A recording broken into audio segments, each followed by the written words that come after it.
1962ခုနှစ်မတ်လ2ရက်နေ့မှာဆိုရင်ဗိုလ်ချုပ်ကြီးနေဝင်ဦးဆောင်တဲ့တပ်မတော်ကနိုင်ငံတော်အာဏာကိုတင်းယူခဲ့ပြီးတော့တော်လှန်ရေးကောင်စီကိုဖွဲ့စည်းခဲ့ပါတယ်။ဒီနေ့မှာပြည်နယ်နဲ့ကြီးနှံတမန်စာအုပ်ထဲကနေပြီးတော့တော်လှန်ရေးကောင်စီအကြောင်းပြောပြမှာဖြစ်ပါတယ်အခန်း3ပေါ့။တော်လှန်ရေးကောင်စီအာဏာသိမ်းရအကြောင်းအရာရှင်းတဲ့နိုင်ငံရဲ့တော်လှန်ရေးဖြစ်တဲ့ရောင်စုံတပုံလေးပြီးကွန်မြူနစ်စီမျိုးစုံတော်လှန်ရေးနဲ့အဲအားကိုဖြိုခွဲဖို့တိန်းတာဆိုပြောတဲ့ပြည်နိုင်ငံစီးပွားရေးကြာဆင်းနေတာအဲအကြောင်းမို့တိန်းတဲ့အကြောင်းရင်းတွေပိုင်းတရကရှောက်ပြပါတယ်။အဲ့နောက်မှာဆိုမြန်မာဟန်နဲ့ socialist lensing Burmese way to socialism ဆိုတဲ့အချက်ကိုတုံးပြီးတော့ socialist အတွင်းတို့ကူးပြောင်းစတင်ပါတယ်အချိန်မှာဆိုတော့အချို့စီးပွားရေးတော်တော်များများပြည်သူပိုင်းတင်ခဲ့ပါတယ်ပြောရင်တော့အချို့စီးပွားရေးတော့စီးပွားရေးတနိုင်ငံလုံးမှာရှိသမျှစီးပွားရေးအကုန်လုံးကိုပြည်သူပိုင်းတင်ဆိုချင်တာပါပြည်ရင်းနဲ့ချင်းမိုင်းမှာဆိုတော့တီးတတာတူတပါဘာလို့လဲဆိုတော့သူတို့က UNESCO ပေးရစုဝေဆိုနိုင်ငံတကာပေးရအလိုမျိုးစုဝေပြည်ရင်းမှာဆိုရင်စံတမျှမှုအဲ့လိုရရှိရဖြစ်ပါတယ်ဆိုတော့ဒီမှာရှိတဲ့အကြောင်းတွေပြန်ပြောနေပြင်းစရာဘာလို့လဲ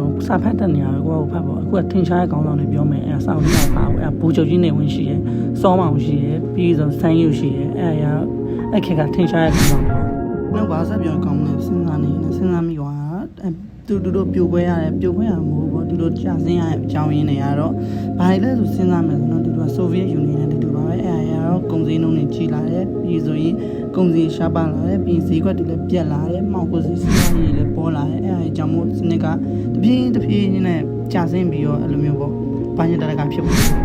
ကုန်ထဲမှာပြင်းတော့ဘာမှမလုပ်ရှင်တော့ပြင်းတော့ဒီလောက်နဲ့အဆုံးတက်လိုက်မယ်နောက်ကျမှဆိုဗီယက်ယူနီယံပြိုကွဲအကြောင်းရင်းနဲ့ဒီမှာအမှထည့်ပြီးရှင်းပြပေးမယ်အားလုံးကတတပါ